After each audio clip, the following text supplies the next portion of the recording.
Hello students, class 10th mathematics के अंदर इससे पहले वाली जो वीडियोस थी उसके अंदर हमने थ्योरम की स्टडी करी थी। मैंने आपको चैप्टर 10th में और चैप्टर 11th में जो इम्पोर्टेंट थ्योरम थी वो एक्सप्लेन करी थी।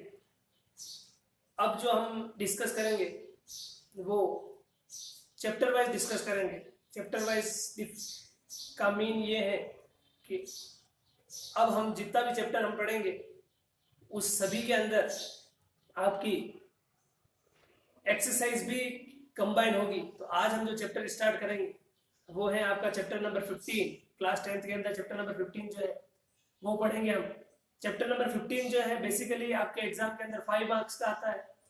5 मार्क्स का आता है। इसके अंदर आपका एक क्वेश्चन जो आता है वो आता है 2 मार्क्स का, और एक क्वेश्चन जो आता है वो आता है आपका 3 मार्क्स का। सो 5 मार्क्स की आपकी एक्सरसाइज होती है। ये एक्सरसाइज जो है आपकी, ये एक्सरसाइज टोटली बेस्ड है आपकी फॉर्मूले के ऊपर। आपको फॉर्मूले अगर पूरे सारे पता है इस चैप्टर के अंदर तो आप इजीली आप क्या कर सकते हो, क्वेश्चंस को रीड आउट करके आप उसका आंसर निकाल सकते हो। तो आज हम इस वीडियो के अंदर इस चैप्टर में जो भी फॉर्मूले यूज होता है उसी को हम क्या करेंगे, 1 बाय 1 स्टडी करेंगे। सो आपका चैप्टर जो है वो है area and circumference of circle. Area and circumference of circle. अब यहाँ 3 टर्म समझनी। एक तो है आपकी एरिया वाली टर्म, एक है आपकी सर्कमफेरेंस एंड नेक्स्ट जो है आपकी सर्कल। तो फर्स्ट हमें क्या समझना है, सर्कल को समझना है। सर्कल एक्चुअली होता क्या है? सर्कल फर्स्ट तो आपको क्या पता होना चाहिए, circle is 2D object. Circle क्या होता है? 2D ऑब्जेक्ट होता है। सर्कल क्या होता है? 2D ऑब्जेक्ट होता है।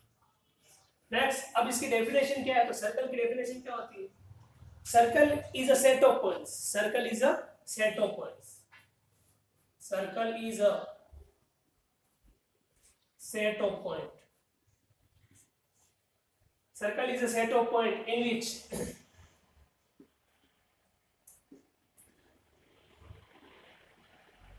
every point is situated at a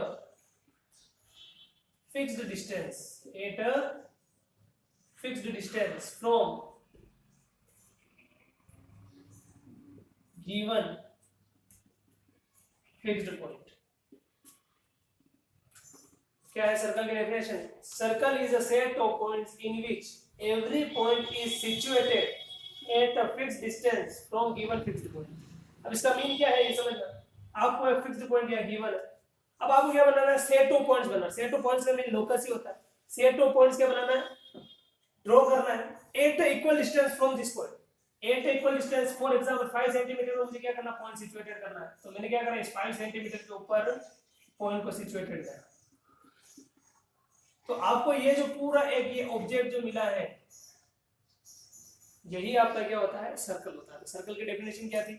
circle is a set of points in which every point is situated at a fixed distance from a fixed given point. Okay. Next जो अब आपको term समझनी है वो है आपका एरिया। अब area क्या है? एरिया का एक्चुअली मीन ये है कोई आपका एक ऑब्जेक्ट जो है वो कितनी स्पेस कवर कर रहा है। अब इसकी डेफिनेशन अगर आप समझो तो इसकी डेफिनेशन होती है 2 dimensional space. 2 dimensional space cover by an object. 2 dimensional space cover by an object is known as your area. So area का बेसिकली मीन क्या है, उसने कितना एरिया या कितना स्पेस कवर करा। फॉर एग्जांपल अगर मैं इस सर्कल की बात करूं तो इतना इसने क्या करा, इतना एरिया क्या करा हुआ है, कवर करा हुआ है। तो यही इतना स्पेस इसने कवर करा हुआ है, ये आपका क्या होता है, एरिया होता है। एरिया की अगर आप डेफिनेशन लिखना चाहो तो क्या हो जाएगी, 2 dimensional space, 2 dimensional space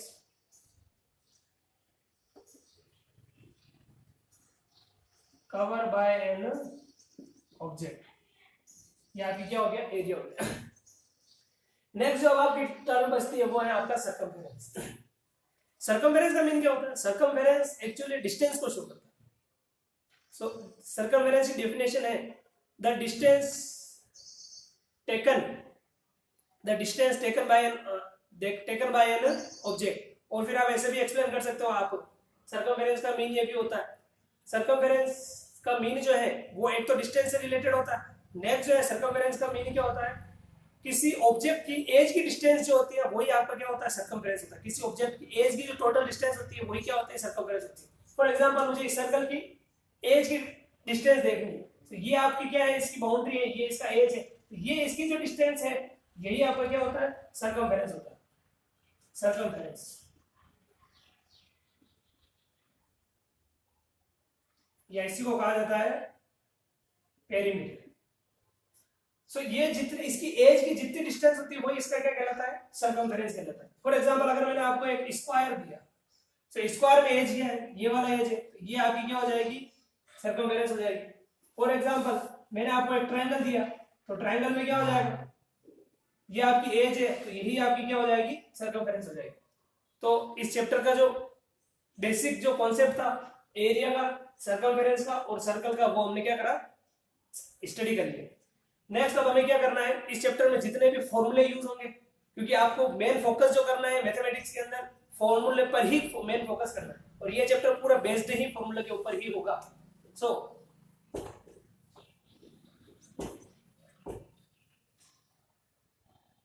important formula जो है आपके, फर्स्ट, उससे पहले मैं आपको बेसिक टर्मिनोलॉजी भी बताया था ट्रायंगल का, सर्कल के अंदर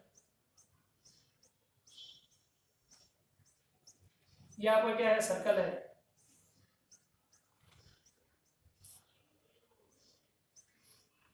ये आपका सेंटर पॉइंट है, सेंटर से इसकी सर्कमफेरेंस की जो डिस्टेंस होती है वो होती है आपकी रेडियस, क्या होती है, रेडियस। एंड सर्कमफेरेंस पर सिचुएटेड दो पॉइंट्स जो है, इन दो पॉइंट्स को लाइन ज्वाइन करने वाला लाइन जो उसके सेंटर से पास हो उसे कहते हैं हम डायमीटर, क्या कहते हैं, डायमीटर। और डायमीटर को आप कह सकते हो लॉन्गेस्ट कोड, क्या कह सकते हो, लॉन्गेस्ट कोड। कोड का मीन क्या होता है, the distance between two point situated on the circumference of circle. या आपकी सर्कमफेरेंस है, सर्कमफेरेंस पे कोई दो पॉइंट सिचुएटेड है, इन दो पॉइंट्स को ज्वाइन करने वाला जो सेगमेंट होता है, जो लाइन होती है, वही आपका क्या होता है, कोड होता है। सो ये पूरी तो हो गई आपकी डायमीटर जो उसके सेंटर से पास हो। डायमीटर का हाफ जो होता है वो होती है आपकी रेडियस, एंड सर्कमफेरेंस पर सिचुएटेड दो पॉइंट्स के बीच की डिस्टेंस क्या होती है, आपकी कोड होती है।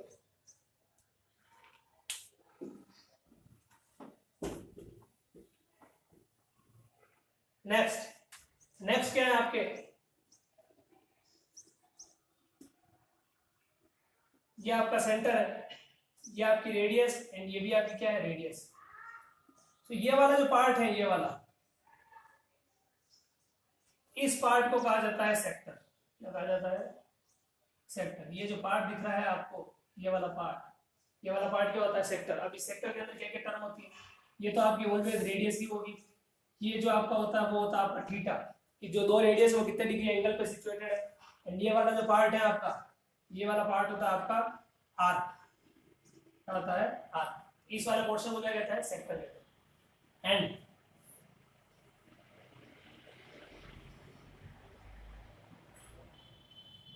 ये वाला जो पोर्शन है, इस वाले पोर्शन को कहते हैं हम सेगमेंट, क्या कहते हैं, सेगमेंट। तो ये आपकी बेसिक टर्मिनोलॉजी थी। नेक्स्ट जो फॉर्मूले हैं अब आपके, first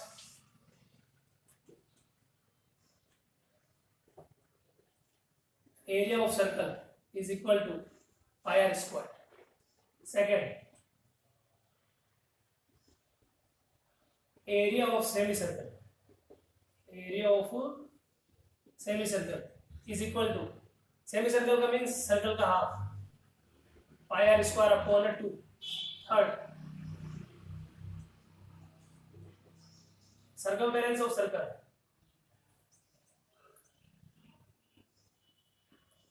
circumference of circle 2 pi r. Fourth circumference of semicircle, circumference of semicircle का। अब यहाँ सेमी सर्कल का मीन समझना, सर्कमफेरेंस क्या होगी, ये आपका पूरा सर्कल है, पूरे सर्कल की सर्कमफेरेंस होती है 2 पाई आर, बट आपको क्या चाहिए, हाफ सर्कल की, तो आप क्या कर लोगे, 2 पाई आर में 2 का डिवाइड कर लो, तो आप ये वाला पोर्शन कितना आ जाएगा, पाई आर आ जाएगा। बट इसके अंदर ये वाली भी तो एज है, तो ये वाली एज क्या होती है आपकी, डायमीटर, और डायमीटर क्या होती है 2r के इक्वल होती है। डायमीटर किसके इक्वल होती है, 2 times of radius. So circumference of semi circle क्या हो जाएगा, पाई आर प्लस 2r। अगर आप डायरेक्ट यूज करना चाहो तो ये भी फॉर्मूला होता है इसका 36/7 into r। Next fifth, diameter, diameter d is equal to 2r, diameter is equal to 2r। Next sixth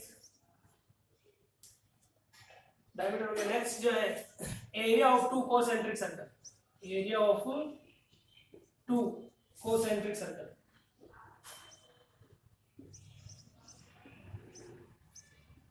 अब कोसेंट्रिक सर्कल का मीन क्या होता है, कोसेंट्रिक का मीन ये होता है 2 सर्कल्स और 3 circles situated at a fixed center but having different radius। For example, ये सेंटर है, यहाँ से मैंने क्या करा, एक सर्कल ड्रॉ करा। अब इसी सेंटर से मैंने क्या करा, एक और सर्कल ड्रॉ करा। तो ये वाली जो रेडियस है, ये वाली रेडियस, ये हो गई इनर रेडियस, और ये क्या हो गया आपकी आउटर रेडियस। ये आपकी आउटर रेडियस और ये क्या है, इनर रेडियस। आउटर रेडियस को मैंने शो करा r1 से, एंड इनर रेडियस को किससे शो करा, r2 से।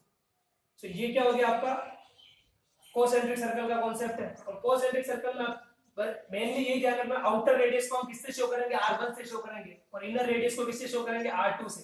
So r1 is always greater than r2, outer radius is always greater than inner radius. इसका फॉर्मूला क्या होता है, pi bracket r1 square minus r2 square. r1 is always greater than r2। Next seventh क्या है आपका, अब आपको एक टर्म समझना है कि व्हील जो है वो एक कंप्लीट रिवॉल्यूशन जब करता है, व्हील एक कंप्लीट रिवॉल्यूशन जब करेगा वो उसकी सर्कमफेरेंस को शो करता है। मैं यहाँ नोट लिख देता हूँ, the distance covered by a wheel, the distance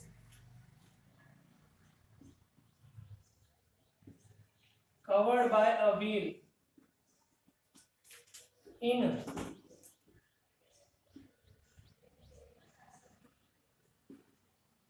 one complete revolution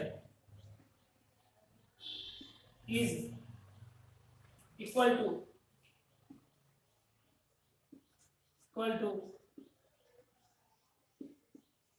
circumference of wheel। The distance covered by a wheel in one complete revolution is equal to circumference। एक पूरा complete revolution करता है तो वो उसकी circumference के equal होता है। Next circumference of wheel,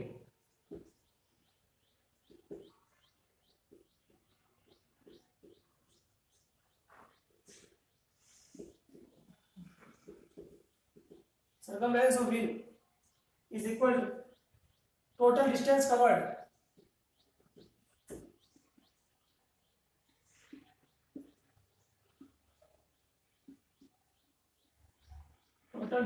upon number of revolution, total distance covered upon number of revolution। Next note कर लेना है।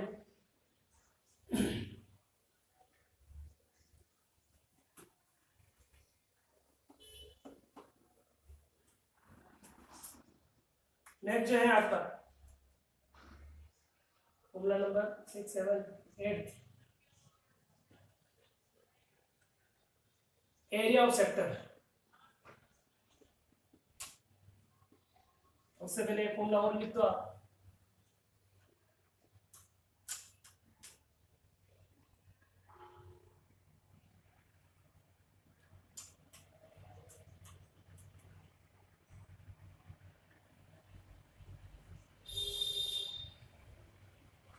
angle is equal to arc upon radius, theta is equal to L upon r। Next, area of sector is equal to pi r square theta upon 360। 10th area of major sector. Area of major sector. Area of major sector is equal to area of circle minus area of sector. So area of circle क्या होता है आपका pi r square, area of sector ये आपका formula. Next 11 length of arc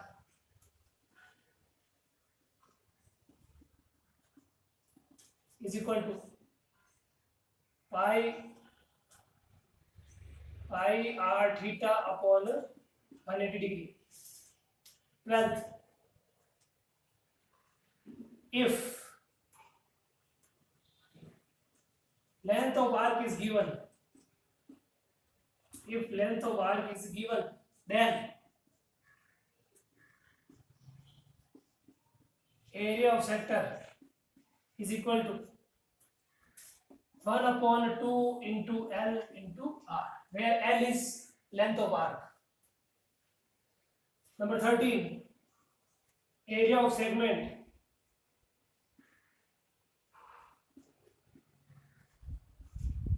is equal to pi r square theta upon 360 minus 1/2 r square sin theta. Next,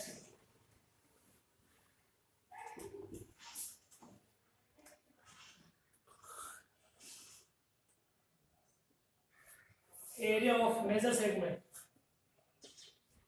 Area of major segment is equal to, again वही करना आपको, area of circle minus area of segment. So क्या हो जाएगा pi r square minus pi r square theta upon 360 minus 1/2 r square sine theta.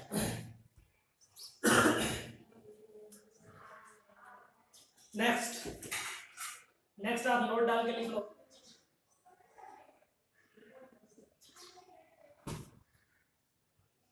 The minute hand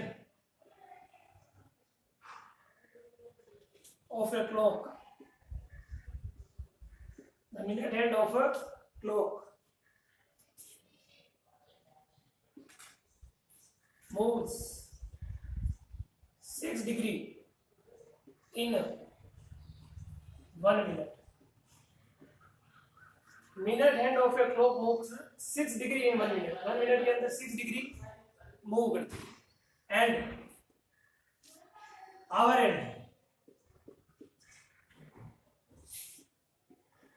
and moves half degree in 1 minute.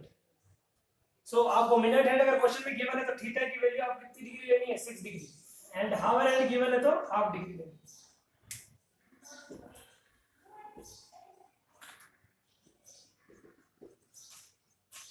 For square and rectangle, theta is equal to 90 degrees, and for equilateral triangle, theta is equal to 60 degree.